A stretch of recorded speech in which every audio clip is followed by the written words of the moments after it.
ಗುರುರ್ಬ್ರಹ್ಮ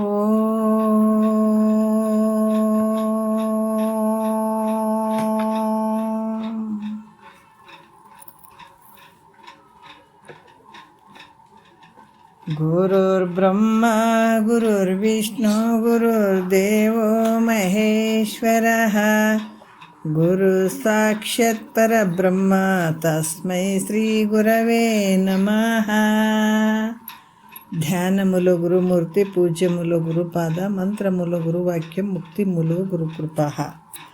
ಸ್ತೋತ್ರಿಯ ಬ್ರಹ್ಮನಿಷ್ಠ ಸದ್ಗುರು ಬಸವಾನಂದರ ಪಾದಕಮಲಗಳಿಗೂ ಅವರ ಪ್ರತಿರೂಪದಂಥ ನಿಜಗುಣಪ್ಪನವರ ಪಾದಕಮಲಗಳಿಗೂ ನನ್ನ ದೀರ್ಘದಂಡ ಪ್ರಣಾಮಗಳನ್ನು ಸಲ್ಲಿಸುತ್ತಾ, ಸದ್ಗುರು ಮಾರ್ತಂಡ ಸಾಬಾಯಿ ಸದ್ಗುರುಗಳ ಪಾದಕಮಲಗಳಿಗೂ ಹಾಗೂ ರಾಯಪ್ಪ ಸದ್ಗುರುಗಳ ಪಾದಕಮಲಗಳಿಗೂ ನನ್ನ ದೀರ್ಘದಂಡ ಪ್ರಣಾಮಗಳನ್ನು ಸಲ್ಲಿಸುತ್ತಾ, ಗುರು ಸ್ವರೂಪರಂಥ ನನ್ನ ಪತಿದೇವರಿಗೂ ಕೂಡ ನನ್ನ ದೀರ್ಘದಂಡ ಪ್ರಣಾಮಗಳನ್ನು ಸಲ್ಲಿಸುತ್ತಾ, ಮನದಲ್ಲಿ ಸ್ಮರಿಸಿಕೊಳ್ಳುತ್ತಾ, ತಮ್ಮೆಲ್ಲರಿಗೂ ವಂದಿಸುತ್ತಾ ನಿಗಮದೀಪಾನ ಇವತ್ತಿನ ಶುರು ಮಾಡೋಣ ಕ್ಲಾಸ್. ಕೈವಲ್ಯ ಪದ್ಧತಿ ಒಳಗೆ ಜ್ಞಾನ ಪ್ರತಿಪಾದನಾ ಸ್ಥಳದಾಗ 12ನೆಯ ಪದ ಕೊನೆಯ ನುಡಿಗಳನ್ನು ನೋಡಿಕೊಂಡು ನಾವು ಹೋಗೋಣ. ಏನು ಹೇಳ್ತಾ ಇದ್ದಾರೆ? ನೋಡು ನೋಡು ನೀನೆ ಪರವೆಂದು ತತ್ವಗೂಢದ ವಿಲಕ್ಷಣನಾಗಿನೆಂದು. ಎಷ್ಟು ಸಲ ಹೇಳ್ಬೇಕಪ್ಪ ನಿಮಗೆ? ಹೇಳಿದ ಮಾತು ಕೇಳಿಲ್ಲ ಅಂತಂದ್ರೆ ಅನ್ಭೋಗ್ಸೋರು ಯಾರು ಕಷ್ಟ. ಅದಕ್ಕೆ ಭಗವಂತನ ವಾಣಿ ಐತೆ, ಹೆಂಗೈತೆ ನೋಡು ನೋಡು ನೀನು. ಎಂಥ ಒಂದು ಕರುಣಾಮಯಿಗಳು ನೋಡ್ರಿ. ಮಹಾತ್ಮರು ಬಹಳ ದೊಡ್ಡ ಕರುಣಾಮಯಿಗಳು. ಎಷ್ಟು ಒಂದು ಪ್ರೀತಿ ತುಂಬಿದಂಥ ಒಂದು ವಿಚಾರಗಳನ್ನು ಹೇಳ್ತಾರವರು. ನೋಡು ನೋಡು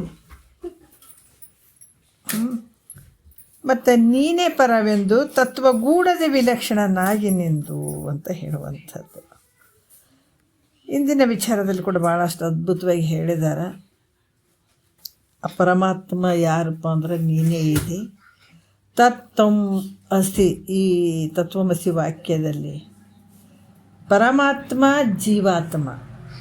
ತತ್ ಅಂದ್ರೆ ಪರಮಾತ್ಮ, ತ್ವಮ್ ಅಂದರೆ ಜೀವಾತ್ಮ, ಅಸಿ ಅಂದರೆ ನೀನಿದ್ದೀಯ ಅಂತ ಅರ್ಥ. ಅದು ಈ ಪರಮಾತ್ಮ ಬೇರೆ, ನಾನು ಬೇರೆ ಅಂತ ನಾವು ಅಂದ್ಕೊಂಡು ಕೂತ್ಕೊಂಡಿದ್ದೀವಿ. ಅದು ಯಾಕೆ ಅಂದ್ಕೊಂಡು ಕೂತ್ಕೊಂಡಿದ್ದೀವಿ ಅಂದರೆ, ಇಲ್ಲಿ ವಾಚ್ಯಾರ್ಥ ಭಾಗದಲ್ಲಿ ಪರಮಾತ್ಮನೇ ಬೇರೆ, ಜೀವಾತ್ಮನೇ ಬೇರೆ ಅಂತ ಅಂದ್ಕೊಂಡಿದ್ದೀವಿ.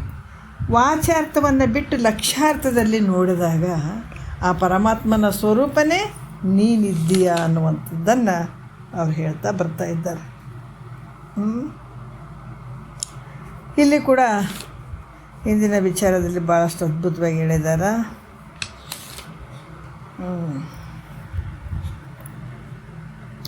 ಏನು ಹೇಳ್ತಾ ಇದ್ದಾರೆ? ಕೊನೆಯ ನುಡಿ ನೋಡೋಣ, 3ನೇ ನುಡಿ. ಧರೆ ಮೊದಲಾದ ಮೂಲಬಿಂದು ಕಡೆ ಚರವಾದಿ ಚರಾದಿಯೊಳಗೆಂದು ಬೆರೆಸದ ಆಶ್ರಯವಾಗಿ ನಿಂದು ತೋರ್ಪ ಗುರುಶಂಭುಲಿಂಗನೇ ನೀನೆಂದು. ಇಂದಿನ ವಿಚಾರದಲ್ಲಿ ವಾಚ್ಯಾರ್ಥ ಲಕ್ಷ್ಯಾರ್ಥದ ಬಗ್ಗೆ ಹೇಳಿದರು. ವಾಚ್ಯಾರ್ಥವನ್ನು ತೆಗೆದು ಲಕ್ಷ್ಯಾರ್ಥದಲ್ಲಿ ನೋಡಿದಾಗ ಪರಮಾತ್ಮ ಬೇರೆ ಅಲ್ಲ, ನೀನು ಬೇರೆ ಅಲ್ಲ. ಉಪಾಧಿಗಳಿಂದ ಅಲ್ಲಿ ಮಾಯ ಉಪಾಧಿ ಕೂಡ್ಕೊಂಡದಕ್ಕಾಗಿ ಆತ ಈಶ್ವರ ಅಂತ ಅನ್ಸ್ಕೊಂಡ, ಶಿವ ಅಂತ ಅನ್ಸ್ಕೊಂಡ. ಅವಿದ್ಯೆಯ ಉಪಾಧಿ ಆದದಕ್ಕಾಗಿ ಈತ ಜೀವಾತ್ಮ ಅನ್ಸ್ಕೊಂಡ. ಇರೋದು ವ್ಯತ್ಯಾಸ ಇಷ್ಟೇ. ಇಲ್ಲಿ ಶಿವ ಅಂತ ಯಾಕೆ ಅನ್ಸ್ಕೊಂಡಂದ್ರೆ ಉಪಾಧಿ, ಮಾಯ ಉಪಾಧಿ ಕೂಡ್ಕೊಂಡದಕ್ಕಾಗಿ ಶಿವ ಅನ್ಸ್ಕೊಂಡ. ಈ ಮಾಯೆಯಿಂದ ತೋರುವಂಥ ಜಗತ್ತು, ದೃಶ್ಯವಾಗಿ ತೋರುವಂಥ ಜಗತ್ತು, ಕಲರಾಗಿ ತೋರುವಂಥ ಜಗತ್ತು ಯಾವುದರಿಂದ ತೋರ್ಯದ? ಈ ಜಗತ್ತಿಗೆ ಕಾರಣ ಆದಂಥವ್ರು ಯಾರಪ್ಪ? ಯಾವುದರಿಂದ ಇದು ಶುರುವಾಯ್ತಂದ್ರೆ ಮಾಯೆಯಿಂದ, ಮಾಯೆಯಲ್ಲಿ ಪ್ರತಿಬಿಂಬಿಸಿ ಮಹೇಶ್ವರ, ಈ ಮಹೇಶ್ವರನಿಂದ ಈ ಜಗತ್ತು ಭಾಳ ರಂಜನೀಯವಾಗಿ ತೋರಕತ್ತದು. ಅದಕ್ಕೆ ಈಗ ನಾವು ಬಂಗಾರ ಮಿಕ್ಸ್ ಮಾಡಿದದ್ದು ನಾವು ವೇಸ್ಟೇಜ್ ಅದ ಅಂತ ಹೇಳ್ತೀವಲ್ಲ, ತಾಮ್ರ ಗಿಮ್ರ ಮಿಕ್ಸ್ ಮಾಡಿದಾಗ ಆಭರಣಗಳಾಗಿರ್ತಾವೆ. ಅದೆಲ್ಲ ತೆಗೆದಾಗ ಶುದ್ಧವಾದ ಬಂಗಾರ ಹೆಂಗೆ ಉಳಿತದೋ ಅದೇ ರೀತಿ ಕೂಡ ಈ ಮಾಯ ಉಪಾಧಿಯಿಂದ ಕೂಡಿದಂಥದ್ದನ್ನು, ಈ ಉಪಾಧಿಯನ್ನು ತೆಗೆದು ಹಾಕಿದಾಗ ಇರುವಂಥ ಪರಮಾತ್ಮ ಶುದ್ಧವಾದಂಥ ನೀನೇ ಇದೆ. ಅದೇ ರೀತಿ ಅವಿದ್ಯೆ ಉಪಾಧಿಯಿಂದ ಇದು ಜೀವಾತ್ಮ ಅನಿಸ್ಕೊಳ್ಳೋಣ. ಅವಿದ್ಯೆ ಉಪಾಧಿಯನ್ನು ಅಲ್ಲಿ ತೆಗೆದು ಹಾಕಿದಾಗ ಉಳಿಯುವಂಥವ್ನು ಯಾರು? ಪರಮಾತ್ಮನ ಸ್ವರೂಪನೇ. ಈ ರೀತಿ ಹೇಳ್ಕೊಂಡು ಬಂದರು. ಈ ಪದದಲ್ಲಿ ಇಲ್ಲಿ ಏನು ಹೇಳ್ತಾರೆ, ಹಸಿ ಪದ ಅದ್ರ ಬಗ್ಗೆ ಹೇಳ್ತಾರೆ. ಆ ತತ್ವಂ ಹಸಿ, ಇದು ಹಸಿ ಪದ ಅಂದ್ರೆ ಅಭೇದವನ್ನು ಹೇಳ್ತಾರೆ. ಪರಮಾತ್ಮ ಬೇರೆ ಅಲ್ಲ, ಜೀವಾತ್ಮ ಬೇರೆ ಅಲ್ಲ ಅನ್ನುವಂಥದ್ದು. ಆ ಆಧಾರವಾದಂತಹ ಆಧಾರ ಅಧಿಷ್ಠಾನವಾಗಿರುವಂಥವನು ಯಾರಪ್ಪ ಅಂದರೆ ಶಂಭುಲಿಂಗನೇ. ನಾವು ಅರ್ಥ ಮಾಡ್ಕೋಬೇಕು. ಆ ಶಂಭುಲಿಂಗನೇ ನೀನಿದ್ದೀಯ ಅನ್ನುವಂಥದ್ದನ್ನು ಇದರಲ್ಲಿ ಹೇಳ್ತಾರೆ. ಧರೆ ಮೊದಲಾದ ಮೂಲ ಬಿಂದು. ಯಾಕಂದರೆ ಧರೆ ಅಂದ್ರೆ ಪೃಥ್ವಿ, ಭೂಮಿ ಅಂದರೂ ಪೃಥ್ವಿ ಅಲ್ಲ, ಇವೆಲ್ಲ ಪರ್ಯಾಯ ಶಬ್ದಗಳು. ಮತ್ತು ಭೂಮಿ ಮೊದಲು ಮಾಡಿಕೊಂಡ್ರು, ಮಾಯೆ ಬಿಂದು ಅಂದ್ರೆ ಅಲ್ಲಿ ಮಾಯೆ, ಮೂಲ ಬಿಂದು ಅಂದ್ರೆ ಮಾಯೆ. ಅದಕ್ಕೆ ಈ ಭೂಮಿ ಮೊದಲು ಮಾಡಿಕೊಂಡು ಮಾಯೆ ಕಡೆ ಆಗಿರುವಂಥ ಇವೇನು ಇರುವಂಥ ಈ ತತ್ವಗಳು ಏನದಾವ ಅವುಗಳೊಡನೆ ಇವೆಲ್ಲ ತತ್ವಗಳಿಂದ ಕೂಡ್ಕೊಂಡಂತ ಅವು ಎಲ್ಲವುಗಳ ಒಡನೆ ಮತ್ತು ಸ್ಥಾವರ ಮತ್ತು ಜಂಗಮಾತ್ಮಕ, ಈ ಜಗತ್ತಿನೊಳಗೆ ಸ್ಥಾವರ ಮತ್ತು ಜಂಗಮಾತ್ಮಕದಿಂದ ಕೂಡಿದಂಥ ಹಲವಾರು ಜೀವಿಗಳು ಅದಾವೆ. ಅದಕ್ಕೆ ಯಾವ ಕಾಲಕ್ಕೂ ಬೆರೆಸದೇ ಇರುವಂಥದ್ದು.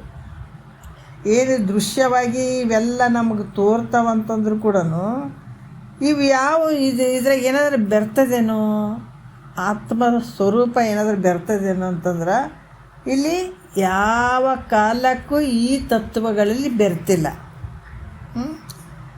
ಅಂದ್ರೆ ಕಾರ್ಯ ಕಾರಣಾತ್ಮಕ ಪ್ರಪಂಚಕ್ಕೆ ಏನಂದ್ರೆ ಕಾರ್ಯ ಆಗ್ಯದಲ್ಲ, ಕಾರಣ ಆಗಿರುವಂಥದ್ದು ಮಾಯೆ, ಈ ಜಗತ್ತಿಗೆ ಕಾರಣ ಆಗಿರುವಂಥದ್ದು ಮಾಯೆ ಅದ ಹೌದಾ. ಕಾರ್ಯ ಆಗಿರುವಂಥದ್ದು ಜಗತ್ತಿನ ದೃಶ್ಯಾತ್ಮಕ ಈ ಪ್ರಪಂಚ ಏನು ತೋರ್ತದೆ. ಇವೆರಡಕ್ಕೂ ಕಾರಣ ಆಗಿರುವಂಥದ್ದು, ಇವೆರಡಕ್ಕೂ ಮೂಲ ಆಧಾರವಾಗಿರುವಂಥದ್ದು ಯಾವುದು? ಶಂಭುಲಿಂಗನ ಸ್ವರೂಪ, ನಿನ್ನ ಸ್ವರೂಪ. ಅದಕ್ಕೆ ಈ ಕಾರ್ಯ ಕಾರಣಾತ್ಮಕ ಪ್ರಪಂಚಕ್ಕೆ ಅಧಿಷ್ಠಾನವಾಗಿರುವಂಥದ್ದು ನಿನ್ನ ಸ್ವರೂಪದ. ಈ ಜಗತ್ತು ಅದಕ್ಕೆ ಹೇಳ್ತಾರೆ, ಜಗತ್ತು ಹೆಂಗೆ ತೋರಕತ್ತಂದ್ರೆ ಇದು ಮಾಯ ಅಗಣಿತ ಅಘಟಿತ ಅಂತ ಹೇಳ್ತಾರೆ. ಅಘಟಿತ, ಈ ಮಾಯ ಅನ್ನುವಂಥ ದೊಡ್ಡ ಅಘಟಿತ ನೋಡ್ರಿ. ಎಂತೆಂಥ ಒಂದು ಮನಸ್ಸು ಸ್ಥಿತಿಗಳು ಹೆಂಗೆ ಮಾಡಿಬಿಡ್ತದೆ ಈ ಮಾಯೆ ಅನ್ನುವಂಥದ್ದು. ಬಲಾಢ್ಯ ಆಗಿರುವಂಥದ್ದು ಮಾಯೆ. ಅದಕ್ಕೆ ಎಂತೆಂಥ ಮಹಾ ಮುನಿಗಳೆಲ್ಲ ಅಲ್ಲಾಡಿ ಹೋಗಿಬಿಟ್ಟಾರೆ ಈ ಮಾಯೆಗೆ, ಅಷ್ಟು ಅಘಟಿತವಾದಂಥ ಮಾಯೆ ನೋಡ್ರಿ. ಇಷ್ಟು ಜಗತ್ತಿನೊಳಗೆ 99% ಎಲ್ಲ ಜನರನ್ನ ಹಿಡ್ಕೊಂಡು ಕುಂತು ಈ ಮಾಯೆ. ಯಾರೋ ಒಬ್ರು ಕೊಸರ್ಕೊಂಡು ಹೋದಾಗ ಮಾತ್ರ ಈ ಮಾಯಿಂದ ಬಿಡಿಸ್ಕೊಳಕ್ಕೆ ಸಾಧ್ಯ ಅದ. ಇಲ್ಲಾಂದ್ರೆ ಈ ಮಾಯೆ ಒಳಗೆ ಹೊಡೆತಕ್ಕೆ ಸಿಗಾಕೊಂಡು ಎಲ್ಲರೂ ಸಾಯೋದು ಹುಟ್ಟೋದು ನಡೆದದಿಲ್ಲ. ಬಲಾಢ್ಯನೇ ಬೇಕು ಈ ಮಾಯನ್ನು ಬಿಡಿಸ್ಕೊಳ್ಳೋದಕ್ಕೆ. ಅದಕ್ಕೆ ತಾಯಿ ಗರ್ಭದಲ್ಲಿ ಆತ ಹೇಳಿಬಿಟ್ಟನ, ತಾಯಿಯ ಗರ್ಭದೋಳು ನಾನಿರ್ದ ವೇಳೆಯೋಳು ಅಲ್ಲಿ ಏಯದತಿ ಬಾಧೆಗೆ ಮನಮನೊಂದು ಪೇಸುತಿ ಹೆಪ್ಪೆಯವನು ಬಿಟ್ಟಿತೈತೆ ಕಿಂತು ಪರಮೊಟ್ಟಿರುವೆ ನಾ ಆಯುಷ್ಯ ಮಿಹದರೊಳಗಾಗಿ ಕಾಯಜ ವಿರೋಧಿ ಗುರು ಶಂಭುಲಿಂಗವನ್ನು ಒಲಿಸಿ ಮಾಯೆಯನ್ನು ಮೀರಿ ಭವವನ್ನು ಗೆಲ್ಲುವೆನೆಂಬ ಸಮುದಾಯದ ಅಧಿಕಾರವೆನ್ನದು ಮರೆದನದಕ್ಕಿನ್ನು ಉಪಾಯವೇ ಧರ್ಮವೆಂದು ಅಂತ ಹೇಳಿದಾನ. ಅದಕ್ಕೆ ಇವೇನು ಸುಮ್ಮನೆ ಅಲ್ಲ ಇವು. ಮಾಯನ್ನು ಮೀರ್ತೀನಿ, ಭವವನ್ನು ಗೆಲ್ಲುತ್ತೀನಿ, ನಿನ್ನನ್ನು ಒಲಿಸ್ತೀನಿ, ಇವೆಲ್ಲ ಸಾಮಾನ್ಯ ಅದಾವೇನು? ಅಘಟಿತ, ಇವೆಲ್ಲ ಭಾಳ ದೊಡ್ಡ ಅಘಟಿತವಾಗಿರುವಂಥ ಇವು. ಮಾಯ ಅಂದ್ರೆ ಸುಮ್ಮನೆ ಅಲ್ಲ ನೋಡ್ರಿ. ಎಲ್ಲರನ್ನ ಹಾಕಿ ರುಬ್ಬಕತ್ತಿಬಿಟ್ಟದ, ಒಳಗೆ ಹಾಕಿ ಕುಟ್ಟಕತ್ತದ. ಅದನ್ನು ನಮಗೆ ಅರ್ಥ ಆಗೋವಲ್ದು. ಇಲ್ಲಿ ಎಲ್ಲ ನನ್ನ ಶರೀರ ಅಂತ ಪ್ರೀತಿ ಮಾಡ್ತೀವಿ, ಹೆಂಡತಿ ಮಕ್ಕಳಂತ ಪ್ರೀತಿ ಮಾಡ್ತೀವಿ, ಬಂಧು ಬಳಗ ಅಂತ ಅನ್ಕೊಳ್ತೀವಿ, ರೊಕ್ಕ ರೂಪಾಯಿ ಅನ್ಕೊಳ್ತೀವಿ. ಇದೆಲ್ಲ ಯಾರ್ದು ಕೈ ಮಾಟ ಇದು? ಅದಕ್ಕೆ ಆಡು ತೈದಳೆ ಮಾಯ ಎಂಬ ಕಾಮಿನಿ ನೋಡ್ರಿ ಎಷ್ಟು ಅದ್ಭುತವಾಗಿ ಹೇಳ್ತಾರ. ಆಕಿ ಮಾಯ ಅನ್ನುವಂಥ ಸ್ತ್ರೀ ಆಟ ಆಡಕತ್ತಳಿ. ಇಲ್ಲಿ ಎಲ್ಲ ಮಾಯ ಕೈಯಲ್ಲಿ ಸಿಕ್ಕಾಕೊಂಡು ಬಿದ್ದಿದ್ದೀವಿ ನಾವು. ಅದಕ್ಕೆ ಅದರಿಂದ ಕೊಸರ್ಕೊಂಡು ಬರಬೇಕಾದ್ರೆ ಸಾಮಾನ್ಯ ಅಲ್ಲ. ಈ ಜಗತ್ತಿಗೆ ಕಾರಣ ಆಗಿರುವಂಥದ್ದು, ಕಾರ್ಯ ಆಗಿರುವಂಥದ್ದು ಜಗತ್ತು, ಕಾರಣ ಆಗಿರುವಂಥದ್ದು ಮಾಯೆ, ಇವೆರಡಕ್ಕೆ ಆಧಾರ ಅಧಿಷ್ಠಾನವಾಗಿರುವಂಥದ್ದು ಯಾವುದು? ಶಂಭುಲಿಂಗ. ಅದು ನಿನ್ನ ಸ್ವರೂಪ. ಈ ರೀತಿಯಾಗಿ ಇದೆಲ್ಲದಕ್ಕೆ ಆಶ್ರಯವಾಗಿ ನಿಂದು ತೋರ್ಪ. ಅದಕ್ಕೆ ಧರೆ ಮೊದಲಾದ ಮೂಲ ಬಿಂದು, ಮೂಲ ಮಾಯೆ. ಧರೆ ಭೂಮಿಯನ್ನು ಹಿಡ್ಕೊಂಡು ಮೂಲ ಮಾಯೆಯವರೆಗೂ ಎಲ್ಲ ಏನು ತೋರ್ತಾವ ಅವೆಲ್ಲಕ್ಕೂ ಆಧಾರವಾಗಿರುವಂಥದ್ದು ಯಾವುದು ಅಂದ್ರೆ ನಿನ್ನ ಸ್ವರೂಪನೇ ಐತಿ. ನಿನ್ನೊಳಗೆ ತೋರಕತ್ಯಾವ. ಹೆಂಗಂದ್ರೆ ಸಮುದ್ರದ ಒಳಗೆ ತೆರೆ ನೊರೆಗಳು ತೋರ್ತಾವಲ್ಲ, ಯಾವುದು ಆಧಾರ ಐತಲ್ಲಿ? ನೀರಿನ ಆಧಾರ ಐತಿಲ್ಲ. ಅದ್ರಂಗ ಇಲ್ಲಿ ಕೂಡ ನಿನ್ನ ಆಧಾರದ ಒಳಗೆ ಈ ಜೀವ ತೋರ್ತದೆ, ಜಗತ್ತು ತೋರ್ತದೆ, ದೃಶ್ಯ ಅದು ಪ್ರಪಂಚ ತೋರ್ತದೆ, ಎಲ್ಲಟ್ಟು ತೋರಕತ್ತಿದ. ಜೀವ, ಈಶ್ವರ, ಜಗತ್ತು ಇವೆಲ್ಲ ನಿನ್ನೊಳಗೆ ತೋರಕತ್ತೇವೆ, ಅರ್ಥ ಮಾಡ್ಕೋಬೇಕು. ಇಲ್ಲಿ ಜೀವನೂ ಕಡಕಿಲ್ಲ, ಏನು ಶಿವನೂ ಕಡಕಿಲ್ಲ, ಜಗತ್ತು ಕಡಕಿಲ್ಲ. ಎಷ್ಟು ಅದ್ಭುತ ಅದ ನೋಡ್ರಿ. ಇಂಥದನ್ನು ನಾವು ತಿಳ್ಕೊಳಕ್ಕೆ ಕುಂತೀವಿ ಅಂದ್ರೆ ನಮ್ಮ ಬೆನ್ನು ನಾವು ಚಪ್ಪರಿಸ್ಕೊಳ್ಬೇಕು. ಈಗ ಅಜ್ಞಾನದ ಕಣ್ಣಿಗೆ ನಮಗೆ ಎಲ್ಲಟು ದೂರ ಆಗ್ಯಾವ. ಶಿವನು ದೂರ ಆಗ್ಯಾನ, ಜಗತ್ತು ದೂರ ಅದ ಅನ್ಕೊತೀವಿ. ಆಯಿತಾ? ಜೀವಾತ್ಮ ಹೊತ್ಕೊಂತ ಕುಂತಾನಿತ. ಮತ್ತು ಇದನ್ನೆಲ್ಲ ಬಿಡಿಸ್ಬೇಕಲ್ಲ.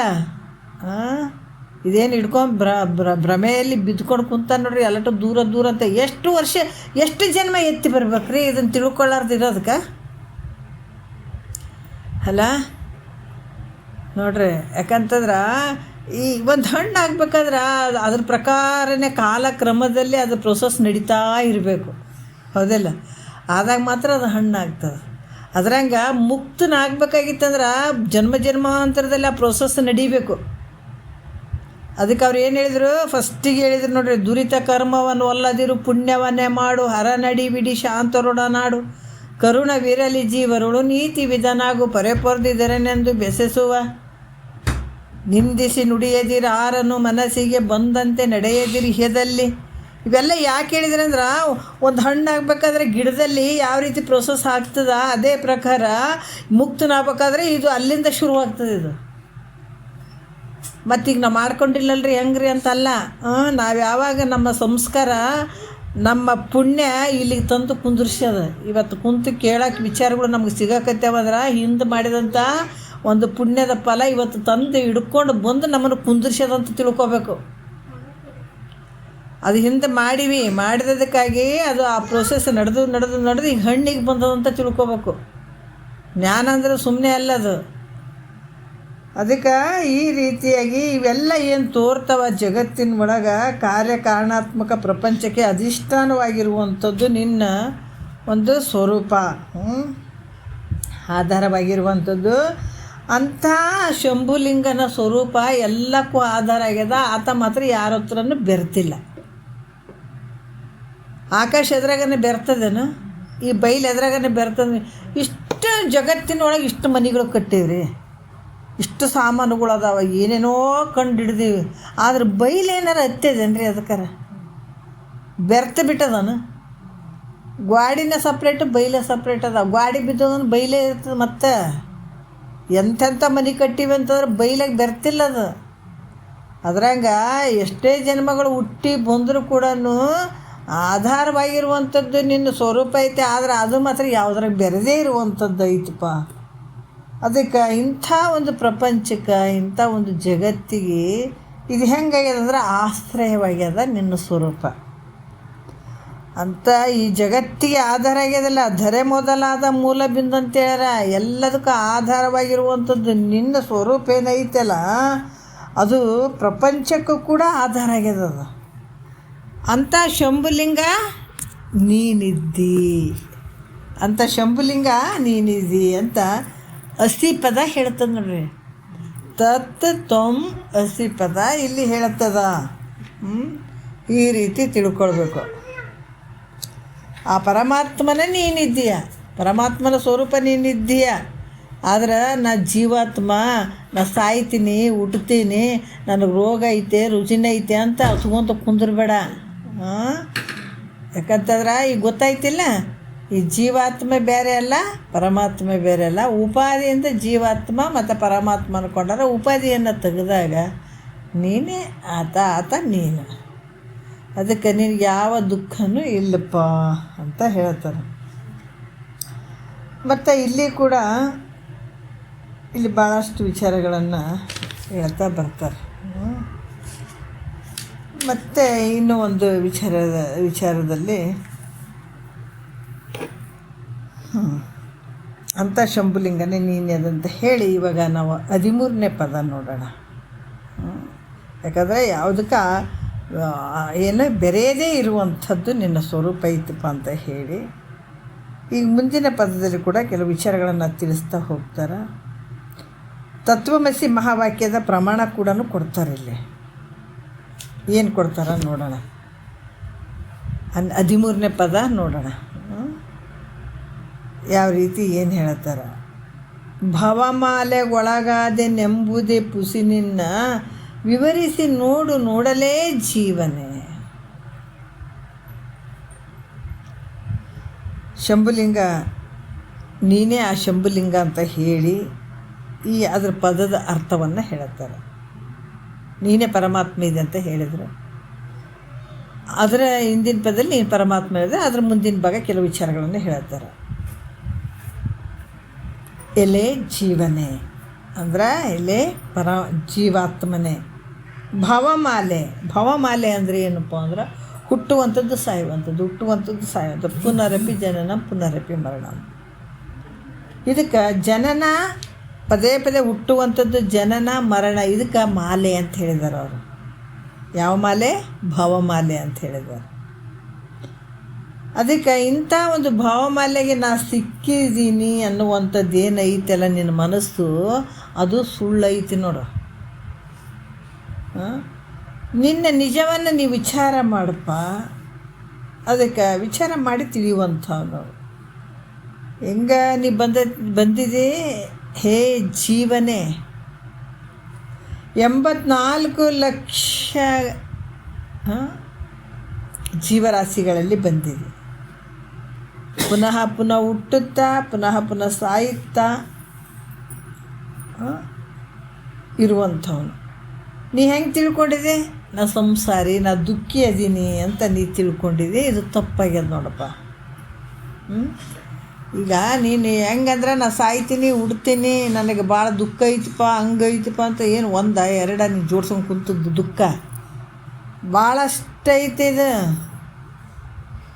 ಅದಕ್ಕಿಂತದೆಲ್ಲ ಜೋಡಿಸ್ಕೊಂಡು ಕುಂತಿದ್ದೆಲ್ಲ ನಾ ದುಃಖಿಯಾಗೀನಿ, ನಾ ಸಂಸಾರಿ ಇದ್ದೀನಿ ಅಂತ ಹೇಳ್ತಿದ್ದೆಲ್ಲ, ಇದು ಭಾಳ ತಪ್ಪದು ನೋಡಪ್ಪ.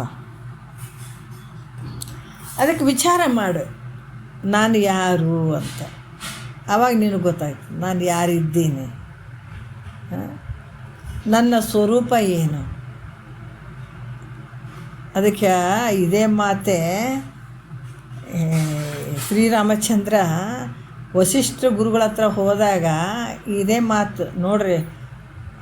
ಈಗ ಪೂರ್ವ ಅರ್ಧ ಭಾಗ, ಉತ್ತರ ಅರ್ಧ ಭಾಗ.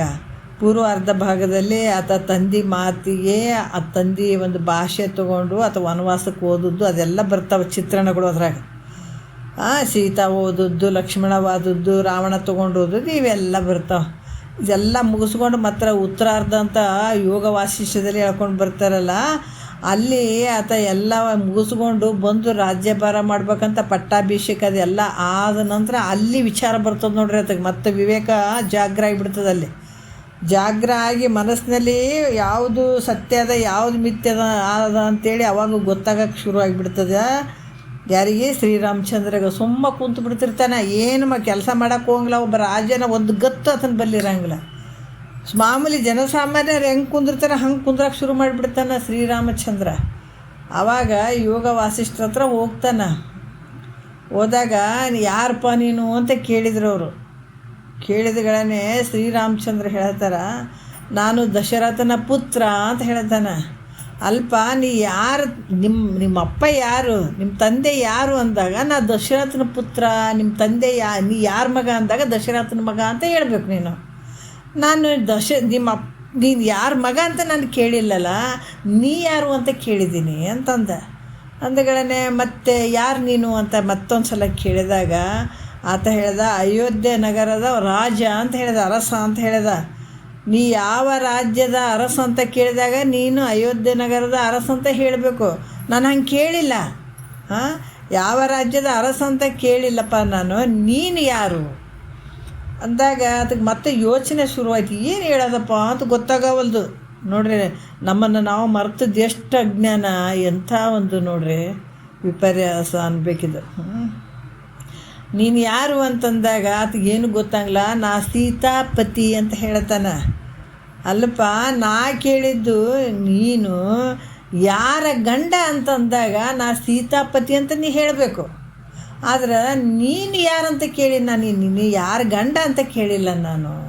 ಯಾರ ಪತಿ ಅಂತ ಕೇಳಿಲ್ಲ ನಾನು ಅಂತ ಮತ್ತೆ ಕೇಳಿದ. ಅದಕ್ಕೆ ಭಾಳ ಯೋಚನೆಗಾಗಿಬಿಡ್ತು, ಏನು ಅನ್ನೋದು ಗೊತ್ತಾಗವಲ್ದು.